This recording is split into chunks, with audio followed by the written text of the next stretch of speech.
Emma Rodriguez was 17 years old. She was a senior at Riverside High School, president of the art club, accepted to Stanford. She had friends, she had dreams, the future was bright.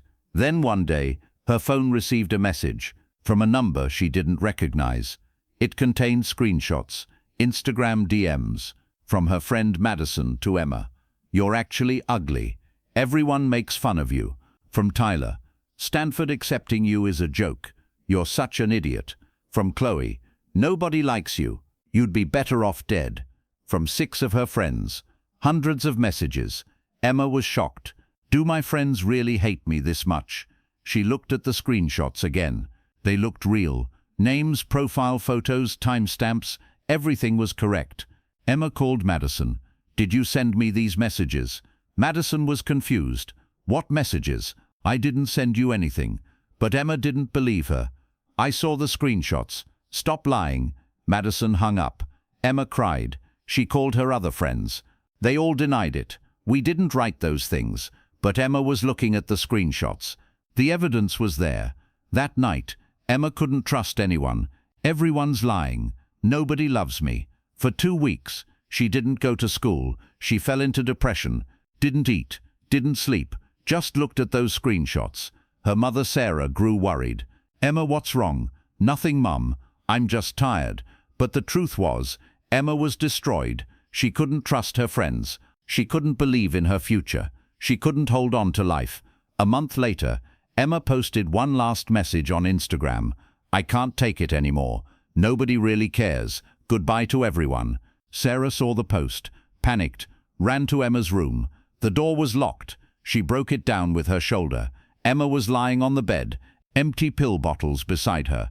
No pulse. Sarah screamed, called 911. "Please, my daughter isn't breathing." The ambulance arrived in 12 minutes, but Emma was dead. 17 years old. Sarah was devastated. Why? My daughter was happy. She was going to Stanford. Why did she kill herself?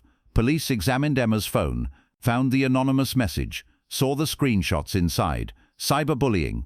They said, "These kids killed your daughter." 6 students were questioned. Madison, Tyler, Chloe, Jake, Sophia, Ethan, all denied it. "We didn't send those messages. Emma was our friend." But the screenshots were evidence. Names, profile photos, timestamps, everything was correct. The school principal made a decision. "All 6 of you are suspended. Cyberbullying will not be tolerated." Sarah filed a lawsuit. "You killed my daughter."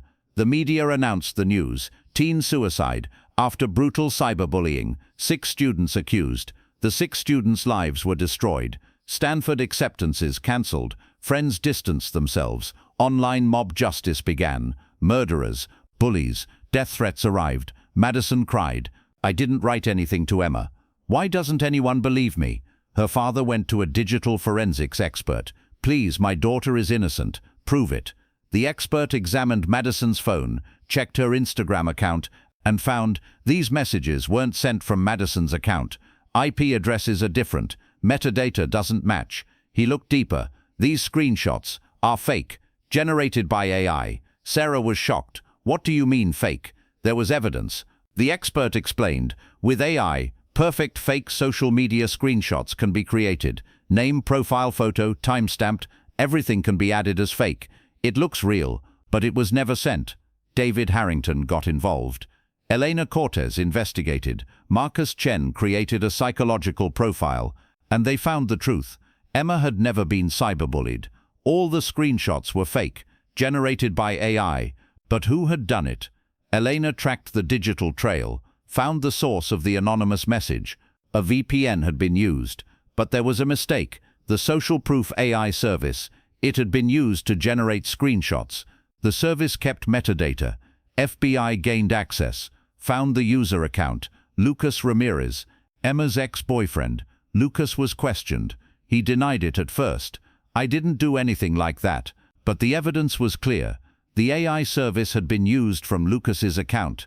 Screenshots had been created, sent to Emma. Lucas broke down. "Emma left me. I wanted revenge. I wanted to hurt her. But I didn't want her to die," Marcus Chen analyzed. Lucas manipulated Emma. He destroyed her trust in her friends with fake screenshots. He isolated her, drove her into depression. As a result, Emma committed suicide. This is intentional psychological violence. The trial process began. Lucas was charged: involuntary manslaughter, cyberstalking, digital fraud. Defense attorney: Lucas only generated screenshots. He didn't kill Emma. Prosecutor objected: Lucas used AI to manipulate Emma's mind, destroyed her trust in her friends, drove her into depression, caused her to commit suicide. This is murder. The jury decided guilty. Lucas got 18 years in prison, but Emma didn't come back. The 6 innocent students couldn't get their lives back either. Stanford acceptances were gone, reputations were destroyed, trauma remained. From which city are you watching this video today? If this story moves you, please consider subscribing. We shine light on truths that want to be forgotten. Emma Rodriguez's story began 3 months earlier. She lived in Portland, Oregon. She was one of Riverside High School's brightest students, 4.0 GPA, president of the art club. She'd won awards in painting competitions. One of her paintings hung in the school gallery. She'd named it Future. It was colorful, full of hope. She'd been accepted to Stanford University. Full scholarship. She was going to double major in art and psychology. Her dream was to become an art therapist. "I want to help people heal through art," she used to say. Emma had friends, real friends. Madison Williams, 18 years old, Emma's closest friend. They'd known each other since middle school. They were in art club together. Madison did photography. Emma painted. They were a perfect duo. Tyler Chen, 17, was on the basketball team. But he was much more than an athlete. He competed in math Olympiads. He helped Emma with her math classes. Chloe Anderson, 18, was the star of the theater club. She gave Emma confidence when she practiced roles. Jake Morrison, 18, was editor of the school newspaper. He wrote about Emma's art exhibitions. Sophia Martinez, 17, was in the music club. She played piano. When Emma painted, Sophia played music. Ethan Brooks, 17, was president of the science club. He helped Emma with her biology homework. 6 friends, a tight group. They supported each other. But there was one more person, Lucas Ramirez, 19 years old. He'd graduated from Riverside High last year. Now he attended community college. He and Emma had dated for 2 years. The relationship started in sophomore year. Lucas was romantic. He wrote poems. He bought Emma flowers. At first everything was perfect, but over time it changed. Lucas became jealous. He got angry when Emma talked to other guys. "You're only mine," he'd say. Emma felt uncomfortable. "Lucas, this isn't healthy," she said. Lucas apologized. "I love you so much. I'm afraid of losing you." Emma gave him a second chance. But Lucas didn't change. He became more jealous. He wanted to check Emma's phone. "If you have nothing to hide, why can't you show me?" Emma set boundaries. "No, Lucas, I have privacy." Lucas got angry. They fought. 6 months ago, Emma ended the relationship. "Lucas, this can't continue. You don't love me. You want to control me. We're done." Lucas begged. "Please, Emma, I'll change." Emma was determined. "No, Lucas, the decision is final." Lucas couldn't accept it. For days he messaged Emma. "Please reconsider. I love you. I can't do this without you." Emma didn't respond. Then Lucas started making threats. "You'll regret this. You won't be happy without me." Emma blocked Lucas, told her friends. Madison said, "You made the right decision." Lucas wasn't healthy. Lucas was devastated, but his anger grew. "Emma humiliated me. She's going to Stanford, leaving me behind. I can't allow this." He started planning revenge, but not physical violence, psychological. "I'll break Emma's mind. I'll destroy her happiness." Lucas researched online. He browsed how to get revenge forums, and one day he saw an ad, Social Proof AI, create realistic social media screenshots, perfect for pranks, demonstrations, or content creation. Lucas clicked. The website opened. It looked professional. Create realistic social media screenshots with AI, Instagram, WhatsApp, Facebook, Twitter, all available. Customize name, profile photo, message content, timestamp, everything. Ready in 20 seconds. Price $19.99 per month. Lucas signed up. The system was very simple. Lucas selected the Instagram template. In the From section, he typed Madison's name, copied her profile photo. In the To section, he wrote Emma. Message content: "You're really ugly, Emma. Everyone's talking about you. I'm surprised Stanford accepted you." Timestamp: last week. He clicked the Generate button. The AI worked. 20 seconds later, a perfect Instagram DM screenshot appeared. Madison's name, profile photo, message, time, everything looked real. Lucas downloaded it, and in 5 minutes he generated hundreds of fake screenshots, from 6 friends to Emma, Madison, Tyler, Chloe, Jake, Sophia, Ethan, dozens of messages from each. "You're worthless. Nobody likes you. Stanford acceptance must be a mistake. You'd be better off dead. Cruel, vicious, destructive." Lucas put his plan into action. He got a new phone number. Anonymous. He messaged Emma. Subject: "You should know the truth." Content: hundreds of fake screenshots. Additional note: "This is what your friends think of you. They're lying to you, but this is the truth." Send. Lucas smiled. "Now watch Emma. Let your world collapse."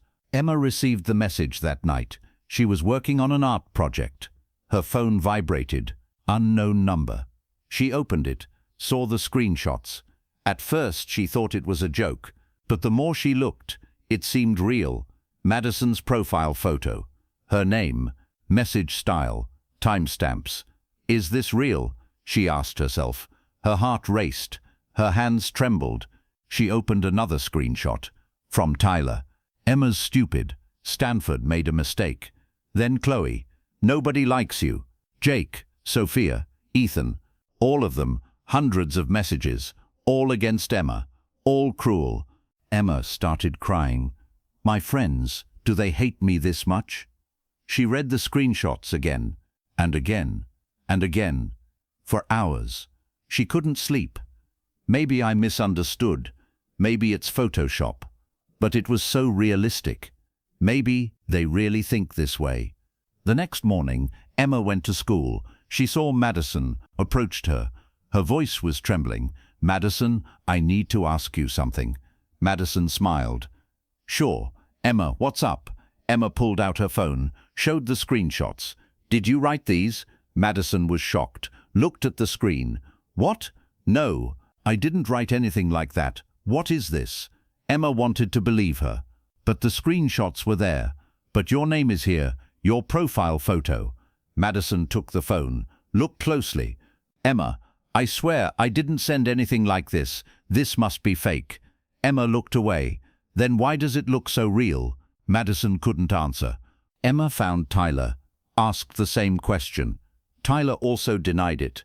Then Chloe, Jake, Sophia, Ethan. They all gave the same answer. "I didn't write it. This is a lie." But Emma was confused. Are they all lying? Or did they really not send these messages? But the screenshots are here. How can they be fake? That day, Emma didn't talk to anyone. She sat alone in the cafeteria. Didn't go to art club. Just thought, if my friends really hate me, why do they smile at me? Why are they lying? Trust cracked. I can't trust anyone. After that night, Emma changed. She came to school but didn't talk to anyone. Madison sent messages. "Emma, what happened? Let's talk." Emma didn't respond. Her friends worried. "Emma's distancing herself. What should we do?" Madison said. "I don't know. I didn't do anything, but she doesn't believe me." 2 weeks passed. Emma stopped coming to school. Her mother Sarah noticed. "Emma, why aren't you going to school?" "I feel sick, Mum." "Let's go to the doctor." "No, I just need to rest." Sarah worried, but Emma insisted. "I'll be fine." But Emma wasn't fine. She was locked in her room, wasn't eating, wasn't sleeping, just looking at those screenshots. "Everyone hates me. Nobody loves me. I shouldn't go to Stanford. I'm worthless." Depression deepened. Emma looked in the mirror. Maybe they're right. Maybe I really am ugly. Maybe I really am stupid. Her self-confidence vanished. Sarah's worry increased. "Emma, Please talk to me. What's happening? Emma cried. Mum, everyone hates me. Who hates you, sweetheart? My friends, everyone. Sarah was surprised. What? Madison loves you. So do the others. Emma showed her phone. The screenshots. Sarah read them. Was shocked. These kids wrote these things. Emma nodded. But they all deny it. They're lying. Sarah got angry. Tomorrow I'm going to school. I'm talking to the principal. But Emma stopped her. No, Mum. Please. It'll get worse. Sarah was helpless. Then what should I do? Emma didn't answer. Just cried. A month passed. Emma became completely isolated. Wasn't looking at her phone. Wasn't responding to messages. Just sitting in her room. Wasn't painting. Wasn't thinking about Stanford. Just emptiness. Sarah tried to take her to a therapist. Emma refused. You can't help me, Sarah cried. Emma, please, I'm losing you. But Emma was already lost. In her mind, her friends hated her. Everyone found her worthless. The future was meaningless. What's the point of going to Stanford? I won't be loved there either. I'll be alone there too. Why am I alive? One Tuesday evening, Emma made her decision. She couldn't take it anymore. The pain was too much. The loneliness was unbearable. Nobody cares. I'd be better off dead. She opened the medicine cabinet, took her mother's painkillers, got a bottle of water, went to her room, locked the door, lay on the bed, looked at her painting. Future. It used to be full of hope. Now empty. There is no future. She swallowed the pills, all of them, drank water, lay down, closed her eyes, finally at peace. She wanted to do one last thing. Opened Instagram, wrote a final post.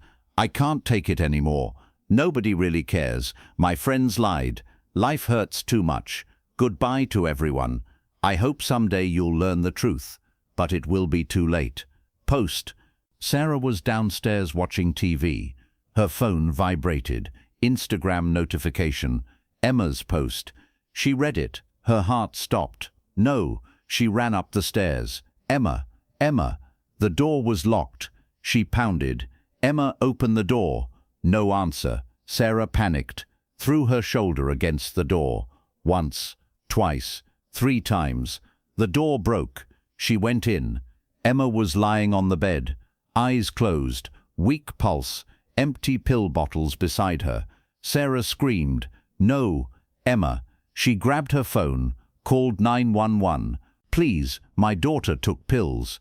Suicide attempt. Come now. The operator stayed calm. Your address? Sarah gave it. Ambulance is on the way. Is your daughter breathing? Sarah checked. Barely. Very weak. Turn your daughter on her side. If she vomits, she won't choke. Sarah did. Held Emma. Cried. Emma, please. Don't go. I love you. You have to stay. 12 minutes later, the ambulance arrived. Paramedics rushed in. Checked Emma. Pulse very weak. We need to get to the hospital now. They put her on a stretcher, carried her to the ambulance. Sarah followed behind. Cried the whole way. Please, God, save my daughter. At the hospital, doctors performed a stomach pump, applied emergency treatment, but it was too late. Emma had taken too many pills. Her body couldn't handle it. Her heart stopped. Doctors intervened. Defibrillator. Once, twice, 3 times. Nothing. The doctor turned to Sarah. I'm sorry. We lost her. Sarah collapsed to the floor. Screamed. No, this can't be real. Emma. Nurses tried to hold her, but Sarah had broken down. Her daughter was gone. 17 years old, full of promise, full of hope, now gone. Emma Rodriguez was officially pronounced dead at 23:47, April 18th, Tuesday night. Cause: drug overdose, intentional, suicide. Sarah cried for weeks, organized the funeral. Friends came, family came, everyone was shocked. Why Emma? Madison blamed herself. I could have done something, but I didn't. Tyler cried. I knew something was wrong, but I didn't insist. The 6 friends were devastated. We lost Emma. But Sarah didn't know something. There were anonymous messages on Emma's phone. Screenshots. Police examined them. Mrs. Rodriguez, your daughter was subjected to cyberbullying. Sarah was shocked. What? Police showed her hundreds of messages from 6 students. These kids destroyed your daughter. Sarah looked at those screenshots, filled with anger. Them, my daughter's friends? Police brought in the 6 students for questioning. Madison, Tyler, Chloe, Jake, Sophia, Ethan, one by one in separate rooms. You sent these messages to Emma Rodriguez. They all denied it. No, we didn't write those things. Police showed the screenshots. But your names are here, Madison cried. I didn't write anything like that to Emma. I swear she was my best friend. The officer didn't believe her. The evidence is here. Riverside High School principal suspended the 6 students. Our cyberbullying policy is clear. There will be no tolerance. All 6 of you are suspended. The investigation will continue. Families were shocked. Our children are innocent. Principal, the evidence says otherwise. Sarah went to a lawyer, initiated legal action, filed a lawsuit against the 6 students' families. You killed my daughter. You caused her to commit suicide through cyberbullying. A court date was set. The media announced the news. Portland local news. Riverside High School student commits suicide, cyberbullying accusations. National news. Teen suicide after brutal cyberbullying, 6 students accused. The 6 students' lives were destroyed. Stanford cancelled Madison's acceptance letter. You don't meet our behavioral standards. Tyler's MIT acceptance was cancelled. Chloe's Juilliard acceptance was gone. Jake, Sophia, Ethan all received university acceptance cancellations. Friends distanced themselves. I don't want to be friends with murderers. Online mob justice began. On Reddit forums, Riverside High bullies should see justice. On Twitter, Nutch justice for Emma. These bullies should go to prison. On Instagram, Emma's murderers. Death threats started coming. You should die too. We'll get revenge for Emma. Madison couldn't leave the house. Everywhere she went, people stared, whispered. One day at the supermarket, someone yelled, "Aren't you the girl who killed Emma Rodriguez? Aren't you ashamed?" Madison ran away crying. At home she clung to her father. "Dad, I didn't do it. I swear, I loved Emma." Her father, John Williams, believed his daughter. "I believe you, Madison, and will prove it." John went to a digital forensics expert named Michael Torres. The expert worked on cybercrimes. John explained the situation. "My daughter is being accused, but she's innocent. Could the screenshots be fake?" Michael agreed to investigate. He took Madison's phone, checked her Instagram account, looked at the DM history, and found these messages weren't sent from Madison's account. The IP address is different. Madison was in Hawaii with her family at those times. On vacation, her phone was there. It's impossible for her to have sent messages from here. John cried with joy. "So my daughter really is innocent," Michael continued. He examined the screenshots themselves, checked metadata, did pixel analysis, and found the shocking thing. "Mr. Williams, these screenshots are fake, generated with AI, not real Instagram messages, digitally fabricated." John froze. "What do you mean, generated with AI?" Michael explained. "Now with AI tools, perfect fake social media screenshots can be created. Name, profile photo, message content, timestamp, everything can be added. It looks real, but it was never sent. Emma looked at these screenshots, thought they were real, but they were never sent." John trembled with anger. "So who did this?" "Michael, to find that out we need the FBI. The digital trail needs to be tracked." John immediately went to Sarah Rodriguez. "Mrs. Rodriguez, your daughter Emma was never cyberbullied. The screenshots are fake, generated with AI." Sarah didn't believe it. "No, I saw the evidence." John showed the forensics report. "Here's the proof. My daughter was in Hawaii. It's impossible for her to have sent messages, and the screenshot metadata is fake." Sarah slowly understood. So Emma believed fake screenshots. John nodded. "Yes, and whoever did this manipulated Emma, drove her into depression, caused her to commit suicide." Sarah collapsed. My daughter died because of a lie, and I accused 6 innocent people? She was filled with guilt. She immediately withdrew the lawsuit. I'm sorry, I made a terrible mistake. She called the 6 families, apologized. Your children are innocent. I'm so sorry. But the damage was permanent. Stanford didn't take Madison back. Our decision is final. Neither did the other universities. The 6 students' futures were still destroyed. Madison cried. Emma didn't come back. My future is gone too. Who did this? When David Harrington heard the news, he immediately took action. This isn't just tragedy, this is murder, committed with digital weapons. Elena Cortez got involved. Marcus Chen began creating a psychological profile.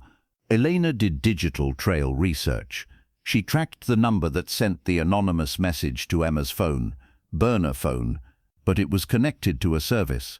A VPN had been used, but it wasn't perfect. Elena tracked the IP hops and found Oregon, Portland area, then narrower, near Riverside High School. Elena examined school records, former students, and one name stood out, Lucas Ramirez, Emma's ex-boyfriend. Elena researched Lucas, examined his social media history, found posts after the breakup. Some people don't know loyalty. Revenge is sweet. Threatening posts. Elena got permission to investigate Lucas's computer history with FBI help and found social proof AI, account records. Lucas had registered 2 months ago. Payment records were there, and usage logs, hundreds of fake screenshot generations, all the same template. Instagram DM, from Madison, Tyler, Chloe, Jake, Sophia, Ethan, to Emma Rodriguez. David coordinated with the FBI. An arrest warrant was issued for Lucas Ramirez. FBI agents raided Lucas's house. Lucas was home. His computer was on. Social proof AI website on the screen. He was generating new fake screenshots. Lucas Ramirez, you're under arrest. Lucas was shocked. What? Why? Agents looked at the computer. Evidence was there. Lucas desperately tried to delete it, but it was too late. Agents seized the computer. Lucas was taken to the station. In questioning, Lucas denied it at first. I didn't do anything. David Harrington participated in the interrogation. Lucas, you have screenshots on your computer. You have a social proof AI account. You sent an anonymous message to Emma. It's all in the records. Lucas trembled. I just wanted to play a prank. David, a prank. Emma died, Lucas. She committed suicide. You killed her. Lucas broke down, started crying. I didn't want her to die. I just wanted her to suffer. Emma left me. She humiliated me. She was going to Stanford, leaving me behind. I couldn't allow it. I wanted revenge. I sent fake messages. I wanted to destroy her trust in her friends. I wanted to isolate her. But I didn't want her to die. Marcus Chen presented psychological analysis. Lucas systematically manipulated Emma. He was controlling during the relationship too. After the breakup, he planned revenge. Using AI, he destroyed Emma's trust in her social circle. He made her friends appear as enemies with fake evidence. Emma became isolated, fell into depression. Result, suicide. Lucas didn't kill directly, but he destroyed her mind. He drove her to death. This is intentional manslaughter. Lucas was charged: involuntary manslaughter, cyber-stalking, digital fraud, fake evidence creation, defamation of 6 people, total up to 25 years in prison. The trial process began. The prosecutor presented strong evidence, screenshots on Lucas's computer, social proof AI usage records, anonymous message traces, Emma's suicide note, Marcus Chen's psychological report. The defense attorney argued, Lucas only generated screenshots. He didn't kill Emma. Emma committed suicide by her own decision. Lucas cannot be held responsible. The prosecutor objected. Lucas used AI to manipulate Emma Rodriguez's mind. He created fake evidence. Emma believed this evidence, lost trust in her friends, fell into depression, became isolated, and finally committed suicide. Lucas's actions directly led to Emma's death. This is murder. The jury deliberated for 3 days. Decision: guilty on all charges. Lucas Ramirez was sentenced to 18 years in prison. Additionally, 5 years supervised release, ban on access to all technology devices, social media ban, and compensation to the 6 students' families. But Emma didn't come back. Sarah still lost her daughter. Madison still couldn't go to Stanford. Tyler, Chloe, Jake, Sophia, Ethan, all still experiencing trauma. The damage was permanent. After the trial, David Harrington spoke. The Emma Rodriguez case teaches us a painful lesson. AI tools are powerful, but they can be misused. Lucas generated perfect fake evidence with a cheap online service. Emma believed this evidence because it was so realistic, and she lost her life. This case reminds us digital evidence is no longer reliable. Screenshots can be fake, messages can be fabricated, voices can be cloned, videos can be deep-faked. Don't blindly believe what you see. Verify, question, and most importantly, talk to people you trust. If Emma had trusted her friends, she might still be alive. Elena Cortez added, I researched services like Social Proof AI. They have legitimate uses, content creators, demonstrations, education, but the potential for misuse is enormous. For $19.99, Lucas generated hundreds of fake screenshots in minutes and caused a teenage girl's death. These services need to be regulated.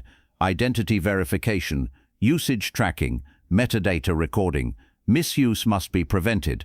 Marcus Chen commented from a psychological perspective.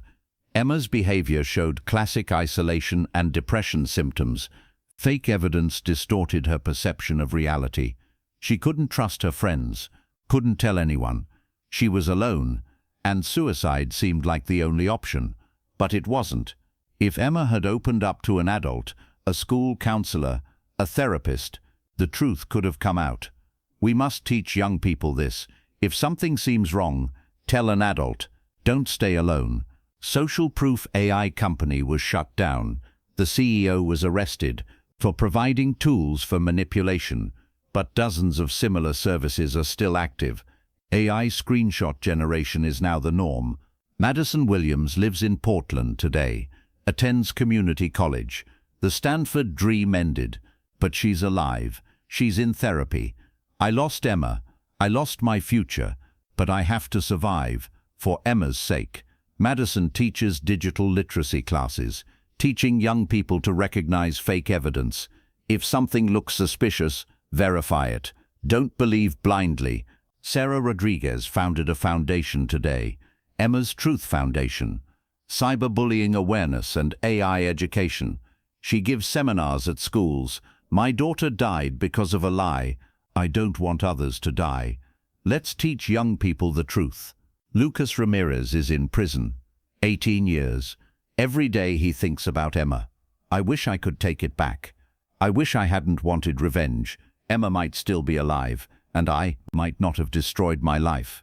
Emma Rodriguez's story ends here, but the lesson continues. AI can create lies, perfect lies, and those lies can take lives.